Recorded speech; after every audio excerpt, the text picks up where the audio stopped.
नमस्कार, आप देख रहे हैं न्यूज़ 24। मैं हूं आप सभी के साथ विपनेश माथुर और 2 बजे की बुलेटिन की शुरुआत कर रहे हैं इस वक्त की बड़ी खबर के साथ। कपिल सिब्बल ने राज्यसभा के लिए नामांकन भरा है और इस दौरान समाजवादी पार्टी के अध्यक्ष अखिलेश यादव उनके साथ मौजूद रहे, यानी साइकिल पर सवार हो गए हैं कपिल सिब्बल। नामांकन के बाद सिब्बल ने कहा कि मैं कांग्रेस का नेता था लेकिन अब नहीं हूं। समाजवादी पार्टी के समर्थन से उन्होंने निर्दलीय प्रत्याशी के रूप में नामांकन भर दिया। ये देखिए नामांकन की तस्वीरें। उन्होंने कांग्रेस की सदस्यता से 16 तारीख को इस्तीफा दे दिया था, ये भी जानकारी दी गई। कपिल सिब्बल के साथ अखिलेश यादव मौजूद थे, ये तस्वीरों में आप देख सकते हैं, और समाजवादी पार्टी के अन्य बड़े नेता। उन्होंने कहा है कपिल सिब्बल ने साफ तौर पर कि मैं कांग्रेस का नेता था, अब नहीं हूं। अब वो साइकिल पर सवार हो चुके हैं। समाजवादी पार्टी की तरफ से राज्यसभा सांसद के लिए उन्होंने नॉमिनेशन फाइल कर दिया है, लेकिन कांग्रेस पार्टी के कद्दावर नेता समाजवादी पार्टी में शामिल हुए हैं। ये कांग्रेस के लिए झटके के रूप में ही देखा जा रहा है। और कपिल सिब्बल ने क्या कुछ कहा, वो बयान आपको सुनवाते हैं। यहाँ जो नॉमिनेशन फॉर्म जो मैंने भरा है वो निर्दलीय का भरा है। अच्छा, निर्दलीय का भरा? निर्दलीय का भरा है, इंडिपेंडेंट का भरा है। और मैं आभारी हूँ अखिलेश जी का कि उन्होंने मेरा समर्थन दिया है। As an independent, I'll be going to the Rajya Sabha after scrutiny and everything is in order. I am deeply grateful to Akhilesh ji. I also wish to convey my gratitude to Azam Khan for the support that he has given me. विपक्ष में रह के हम एक गठबंधन बनाना चाहते हैं, सभी का गठबंधन, ताकि हम मोदी सरकार का विरोध करें। हम चाहते हैं कि 2024 में एक ऐसा माहौल बने हिंदुस्तान में कि मोदी सरकार की जो खामियां हैं वो जनता तक पहुंचाई जाएं, और हम इसका प्रयास करेंगे। मैं खुद इसमें अपना इसका प्रयास करूंगा। मैंने दे दिया है 16 मई को मैंने कांग्रेस पार्टी से त्याग पत्र दे दिया है। 16 मैंने त्याग पत्र दे दिया। कपिल सिब्बल चुनाव में जिन को सदस्य बनाना है पार्टी को, बहुत जल्दी वो लोग नामांकन कर देंगे। आज कपिल सिब्बल जी ने किया है, वो समाजवादी पार्टी के समर्थन से राज्यसभा में जा रहे हैं। पहला नॉमिनेशन हुआ है, इस तरह पार्टी की तरफ से 2 और जा सकते हैं। बहुत जल्दी उनका भी नॉमिनेशन हो जाएगा। तो निर्दलीय पर्चा भरा है समाजवादी पार्टी के समर्थन से। कपिल सिब्बल अब कांग्रेस छोड़ चुके हैं। मानस श्रीवास्तव इस वक्त हमारे साथ मौजूद हैं। मानस, उत्तर प्रदेश में सियासी हलचल है। कपिल सिब्बल के इस तरीके से कांग्रेस छोड़कर समाजवादी पार्टी के समर्थन से पर्चा दाखिल किया राज्यसभा सांसद के लिए।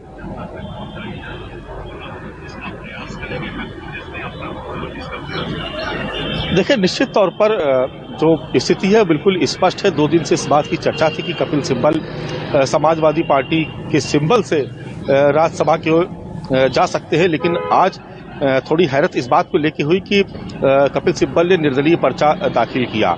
ये भी माना जा रहा है कि जिस तरीके से आजम खान की उन्होंने पैरवी की सुप्रीम कोर्ट में, एक तरीके से उसके पारितोषिक के तौर पर भी इसको जोड़ के देखा जा रहा है। हो सकता है कि आने वाले समय में जो आजम खान और अखिलेश के बीच जो तलखियां हैं उसको दूर करने में कपिल सिब्बल कोई अहम भूमिका निभा सके। लेकिन जो राजनीतिक इसके मायने हैं बिल्कुल साफ नजर आते हैं, क्योंकि देखिए मैंने पहले भी जिक्र किया था कि 2 विकल्प थे कपिल सिब्बल के पास, चूंकि वो लालू प्रसाद यादव के भी एडवोकेट रहे हैं और उनके पास आरजेडी का भी विकल्प था। लेकिन उन्होंने समाजवादी पार्टी को चुना और उत्तर प्रदेश को चुना, क्योंकि उत्तर प्रदेश वो धरती है जहां से प्रधानमंत्री नरेंद्र मोदी प्रतिनिधित्व करते हैं, सांसद बनारस से, और सबसे ज्यादा सीटें यहीं से है, लोकसभा की भी और विधानसभा में भी प्रचंड बहुमत है।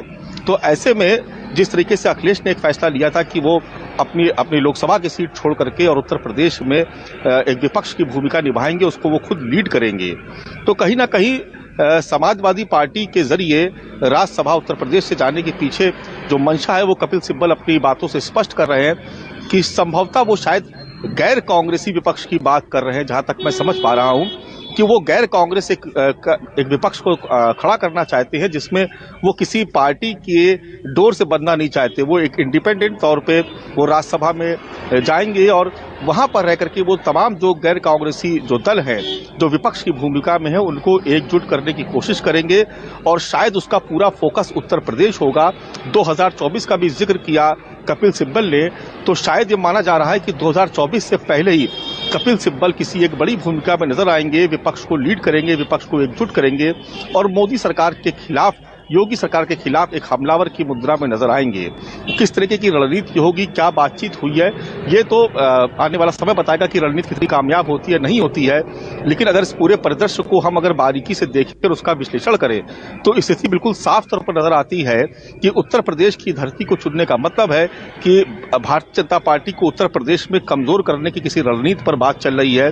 अखिलेश यादव उसमें एक भूमिका में होंगे और उनका साथ कपिल सिब्बल देंगे, जो शायद दूसरे दलों से भी बातचीत करके एक मजबूत विपक्ष उत्तर प्रदेश में या यूं कहें कि देश में खड़ा करने की कोशिश कर रहे हैं। लेकिन यहाँ पर सवाल ये उठ रहा है मानस कि अखिलेश यादव उनके साथ हैं और पार्टी के बड़े सीनियर लीडर भी उनके साथ हैं, और लेकिन वो इंडिपेंडेंट पर्चा दाखिल कर रहे हैं। क्यों ये खुलेआम ऐलान नहीं किया कि वो समाजवादी पार्टी के सिंबल से भी पर्चा दाखिल कर सकते थे, पार्टी ज्वाइन कर सकते थे? ऐसा क्यों हुआ है?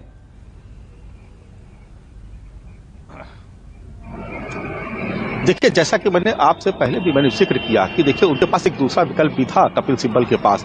वो आरजेडी से भी जा सकते थे, उम्मीदवार वो बन सकते थे, वो आरजेडी की तरफ से भी उनके पास ऑफर था, लेकिन उन्होंने समाजवादी पार्टी को चुना। अब दूसरी बात वो जिसका जिक्र कर रहे हैं कि वो एक विपक्ष का मोदी सरकार के खिलाफ एक मजबूत गठबंधन तैयार करना चाहते हैं, इसलिए संभवतः वो किसी पार्टी की डोर में बंधना नहीं चाहते, किसी पार्टी की परिधि में नहीं वो आना चाहते हैं। जो उन्होंने जिक्र किया था पहले कांग्रेस के बारे में, उसको आज हालांकि उन्होंने रिपीट नहीं किया, लेकिन वो हमेशा इस बात को लेकर के विरोध करते रहे कि कांग्रेस की जो नीतियां हैं वो मोदी सरकार को घेरने में काफी नहीं है। तो देखिए, ये एक कह सकते हैं कि एक समीकरण तैयार करने की कोशिश की जा रही है अखिलेश यादव की तरफ से। अखिलेश यादव उत्तर प्रदेश में, मैंने जिक्र किया कि लोकसभा उन्होंने छोड़ी, वो इसलिए छोड़ी ताकि उत्तर प्रदेश की विधानसभा में वो मजबूत विपक्ष के तौर पर समाजवादी पार्टी को पेश कर सके। कल उसकी एक मिसाल भी देखने को मिली। अब इसमें कपिल सिब्बल की एंट्री होती है और कपिल सिब्बल इंडिपेंडेंट उम्मीदवार के तौर पर अपना नामांकन दाखिल करने जाते हैं, लेकिन उनके साथ अखिलेश यादव, राम गोपाल यादव और पूरी समाजवादी पार्टी उनके साथ खड़ी रहती है। समाजवादी पार्टी के कार्यालय से ही वो निकलते हैं। नामांकन दाखिल करने से पहले वो काफी देर अखिलेश यादव के साथ उनकी मंत्रणा होती है। अखिलेश यादव, राम गोपाल यादव उनको लेकर के निकलते हैं सपा कार्यालय से और विधानसभा तक लेके आते हैं, नामांकन दाखिल करवाते हैं। तो देखिए, ये सिर्फ इस बात की कवायद है कि किसी पार्टी की डोर में ना बंधे, क्योंकि हो सकता है कि आने वाले समय में कोई ऐसी स्थिति खड़ी हो जाए कि समाजवादी पार्टी के अगर वो खेमे में रहते हैं तो दूसरे जो दल है वो उनके साथ आना पसंद ना करे। इसलिए कहीं ना कहीं वो एक ऐसी भूमिका में अब खुद को रखना चाहते हैं कपिल सिब्बल, जहां पर वो समाजवादी पार्टी के साथ तो हैं, लेकिन उनके दल की डोर से बंधे नहीं होंगे, तो उनको बाकी दूसरे दल जो भले ही समाजवादी पार्टी के खिलाफ हो लेकिन वो विपक्ष में है, तो उनको जोड़ने में उनको आसानी होगी। और इस बात का संकेत कपिल सिब्बल ने देखिए बहुत साफ तौर पर दिया भी, और आने वाले समय में आप देखेंगे भी कि कपिल सिब्बल इसी भूमिका में नजर आएंगे। वो हो सकता है कि देश के भी तमाम जो दूसरे गैर भाजपाई दल हैं जो विपक्ष में है उनको जोड़ने की कोशिश करें, लेकिन मैं बार बार जिक्र कर रहा हूं कि पूरा फोकस उनका उत्तर प्रदेश में होगा, क्योंकि उत्तर प्रदेश में अगर बीजेपी को डैमेज करने में 2024 में कामयाब होते हैं तो निश्चित तौर पर बीजेपी के लिए एक बड़ी मुश्किल खड़ी होगी। लेकिन वर्तमान स्थिति देखें तो हालात वैसे नहीं है। हालात ये है कि भारतीय जनता पार्टी आज भी उत्तर प्रदेश में सबसे बड़ी पार्टी है, सबसे ज्यादा विधायक उसके पास है और लोकसभा के सांसद भी सबसे ज्यादा उसके पास है। तो ऐसे में बीजेपी के इस किले को, इस चक्रव्यूह को तोड़ने के लिए एक खास किस्म की रणनीति तैयार करने की कोशिश की जा रही है, जिसके केंद्र में कपिल सिब्बल है और जिसके बैक में समाजवादी पार्टी है। ये उस दिन एहसास हो गया था 5 राज्यों के जब विधानसभा परिणाम आए थे और उसमें कांग्रेस की बुरी तरीके से हार, और उसके बाद कपिल सिब्बल का राहुल गांधी पर हमला। तो कपिल सिब्बल ये भांप चुके थे कि उनको नहीं भेजा जाएगा राज्यसभा, और दूसरा कांग्रेस के पास नंबर भी नहीं है उत्तर प्रदेश में। मानस, ये साफ तौर पर उन्होंने भांप लिया था पहले ही, तो पूरा गणित बैठाकर वो गए हैं समाजवादी पार्टी की तरफ उत्तर प्रदेश में।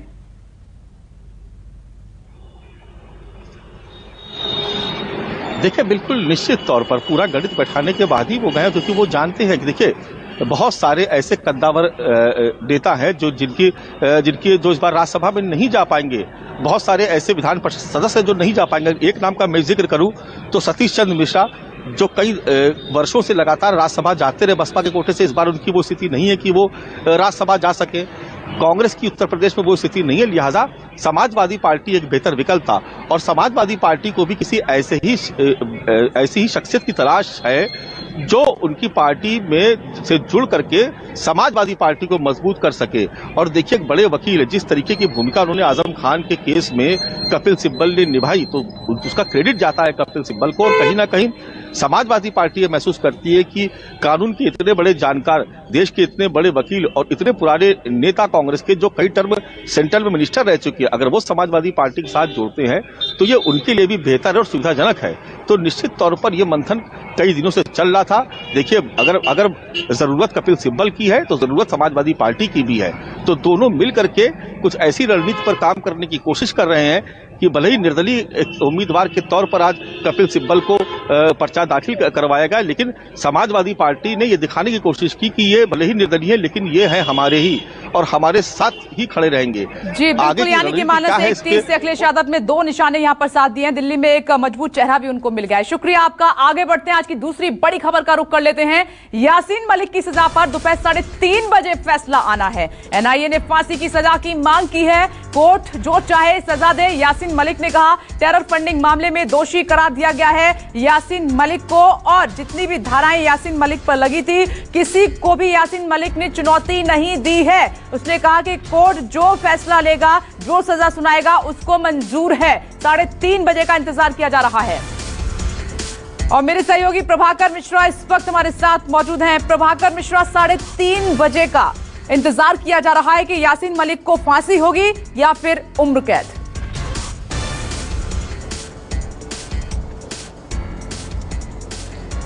निश्चित तौर पर देखिए, जिस तरह से यासीन मलिक पर जो गंभीर चार्जेस लगे हैं उसके मुताबिक अधिकतम फांसी की सजा हो सकती है। तो इसमें एनआईए की तरफ से अधिकतम फांसी की सजा की मांग की गई है। इस मामले में कोर्ट ने एक अमाइकस नियुक्त किया था। अमाइकस ने कहा, कोर्ट से कहा है कि कम से कम सजा दिया जाए, न्यूनतम सजा दी जाए। लेकिन महत्वपूर्ण यह है कि यासीन मलिक ने कहा कि कोर्ट को जो चाहे कोर्ट सजा दे। सजा पर जब बहस हो रही थी तो यासीन मलिक ने कुछ बातें कही, उसमें यह कि 28 साल में किसी तरह का इंटेलिजेंस इनपुट अगर हमारे खिलाफ हो और मैं टेरर एक्टिविटी में इन्वॉल्व रहा हूं या किसी आतंकी को सहयोग किया हूं, तो मैं राजनीति से संन्यास लेने को तैयार हूं, ऐसा यासीन मलिक ने कोर्ट में कहा। दूसरी बात उसने कही कि उसने 7 प्रधानमंत्रियों के साथ काम किया है और उसका पासपोर्ट भी तत्कालीन प्रधानमंत्री अटल बिहारी वाजपेयी के समय उसे मिला था। उसके अलावा कई बार वो कई देशों में गया है भारत सरकार के मंत्रियों के साथ, और उसने ये भी कहा है कि उसका हिंसा में कोई रोल नहीं है। फिर भी अगर कोर्ट को ऐसा लगता है, कोर्ट को जो लगता है, कोर्ट ऐसी सजा चाहे तो सजा दे सकती है। तो ये आज सबको इंतजार होगा इस फैसले का, आज की सजा का, क्योंकि हाल के दिनों में जिस तरह से कश्मीरी पंडितों के पलायन की बात हुई, तो जो यासीन मलिक पर जो कुछ गंभीर चार्जेज हैं उसमें से एक चार्ज ये भी है कि जिस तरह से टारगेटेड किलिंग हुई थी कश्मीर में कश्मीरी पंडितों की, उसमें यासीन मलिक का भी हाथ था। वो पाकिस्तानी आतंकियों के साथ मिलकर, अलगाववादियों के साथ मिलकर लगातार वहां पर इस तरह की एक्टिविटीज में इन्वॉल्व रहा। उसके बाद से उस पर यह भी आरोप था कि 1990 में एयरफोर्स के जवानों पर हमला किया था, जिसमें एयरफोर्स के 4 जवान शहीद हो गए थे। तो दरअसल जितने आरोप लगाए गए हैं यूएपीए के तहत यासीन मलिक ने किसी भी आरोप को नकारा नहीं था।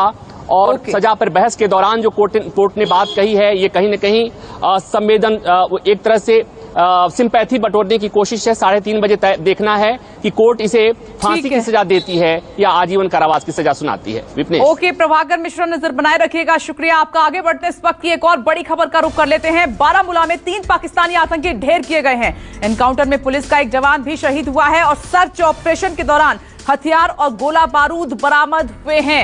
ये जवानों के लिए, सुरक्षा कर्मियों के लिए एक बड़ी सफलता है, लेकिन यहां पर दुख की बात यह है कि एक जवान शहीद भी हो गया, लेकिन 3 पाकिस्तानी आतंकियों को ढेर कर दिया है। बड़ी मात्रा में गोला बारूद बरामद हुआ है। 2 तस्वीरें इस वक्त आपके सामने। 3 आतंकी ढेर और शहीद को जवान श्रद्धांजलि देते हुए एनकाउंटर में जवान शहीद हो गए हैं।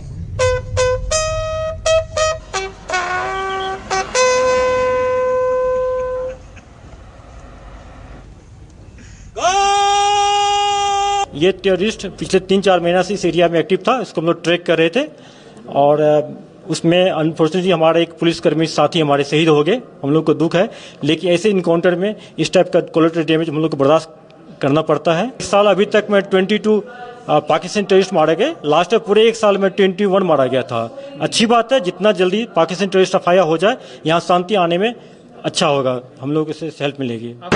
यहाँ उत्तरी कश्मीर के क्रीरी बारामूला इलाके में आज सुबह फोर्सेस को सूचना मिली थी कि इस इलाके में कुछ हथियारबंद मिलिटेंटों को देखा गया है, जिसके चलते तुरंत कार्रवाई करते हुए जम्मू कश्मीर पुलिस ने सेना और सुरक्षा बलों के साथ मिलकर इस पूरे इलाके को घेर लिया। उसके बाद तलाशी अभियान बड़े स्तर पर शुरू हो गया, जिस दौरान यहाँ छुपे मिलिटेंटों और फोर्सेस का आमना सामना हुआ। जब फोर्सेस ने मिलिटेंटों को चैलेंज किया तो उन्होंने वहां से फायरिंग शुरू कर दी और दोनों तरफ जो है करीब आधे घंटे तक भीषण मुठभेड़ इस इलाके में होती रही, जिस दौरान 3 मिलिटेंट मारे गए और साथ ही साथ एक पुलिस जवान भी इस मुठभेड़ में शहीद हो गया। और मारे गए मिलिटेंटों के बारे में आईजी कश्मीर विजय कुमार ने न्यूज़ 24 को जानकारी दी कि ये तीनों मिलिटेंट पाकिस्तानी है और इनके पास से भारी मात्रा में गोले बारूद हथियार बरामद कर लिया गया है। आईजी कश्मीर ने हमसे कहा कि ये तीनों मिलिटेंट जो है पिछले 3 से 4 महीने से गुलमर्ग और टंगमर्ग के इलाके में घूम रहे थे, जो पर्यटकों से हमेशा खचाखच इलाका भरा रहता है। वहां पर ये मिलिटेंट लगातार मौजूद थे और अब यहाँ पर ये लोग एक बड़े हमले की साजिश रच रहे थे। लेकिन इससे पहले कि ये मिलिटेंट अपने नापाक मंसूबों को कामयाब देने में सफल होते, उससे पहले ही फोर्सेस ने उन्हें ढूंढ निकाला और यहाँ पर इन तीनों पाकिस्तानी मिलिटेंटों को मुठभेड़ के दौरान मार गिराया गया। कैमरामैन मुजफ्फर रशीद के साथ आसिफ साहब श्रीनगर, न्यूज़ 24। वक्त ब्रेक का है, फौरन लौटेंगे, देखते रहिए न्यूज़ 24।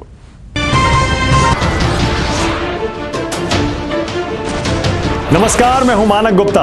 अगर आपको हमारा ये वीडियो पसंद आया हो तो इसे लाइक और शेयर जरूर करें और हाँ, हमें सब्सक्राइब और फॉलो करना ना भूलें ताकि आप देश और दुनिया की कोई खबर मिस ना करें। तो जुड़े रहिए हमारे साथ और देखते रहिए न्यूज़ 24।